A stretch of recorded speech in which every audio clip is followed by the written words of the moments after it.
दोस्तों, रावण के भाई कुंभकर्ण के बारे में तो आप जानते ही हैं।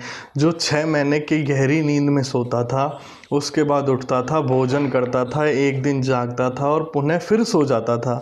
लेकिन क्या आपने कभी ये सोचा है या ये जानने की कोशिश की है कि वो ऐसा क्यों करता था? इसके पीछे क्या रीज़न है? दोस्तों, रावण का भाई जो कुंभकर्ण था वो भगवान ब्रह्मा का भक्त था। उसने ब्रह्मा जी की तपस्या की, अघोर तपस्या की, कई वर्षों तक तपस्या की। और इस तपस्या के बाद ब्रह्मा जी प्रसन्न हो गए और उसके सामने प्रकट हुए।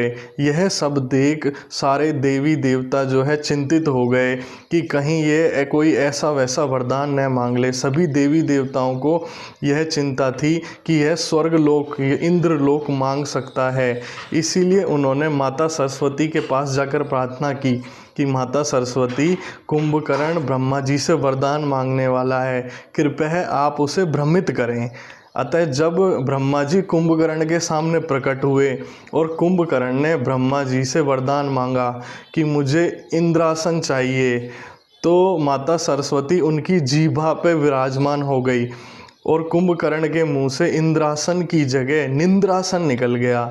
निंद्रासन यानी कि नींद का आसन, सोने का आसन। तो दोस्तों, यह सुनते ही ब्रह्मा जी ने तुरंत तथास्तु कह दिया और इसी के बाद कुंभकर्ण को गहरी नींद आने लग गई। दोस्तों, यही कारण है कि कुंभकर्ण लंबी गहरी नींद में सोता है। लेकिन जब कुंभकर्ण के भाई रावण को पता चला कि ब्रह्मा जी ने उसे ऐसा वरदान दे दिया है, तो रावण ने पुनः ब्रह्मा जी से निवेदन किया कि कृपया मेरे भाई को इस से छुटकारा मिलने का कोई उपाय बताइए। तब ब्रह्मा जी ने कहा कि मेरे द्वारा एक बार दिया गया वरदान वापस नहीं लिया जा सकता, लेकिन इसमें कुछ सुधार किया जा सकता है।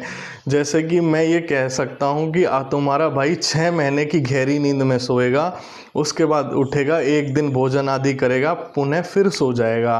तो इसीलिए दोस्तों, कुंभकर्ण जो है 6 महीने सोते हैं, उठते हैं, भोजन करते हैं, एक दिन जागृत रहते हैं, उसके बाद पुनः सो जाते हैं।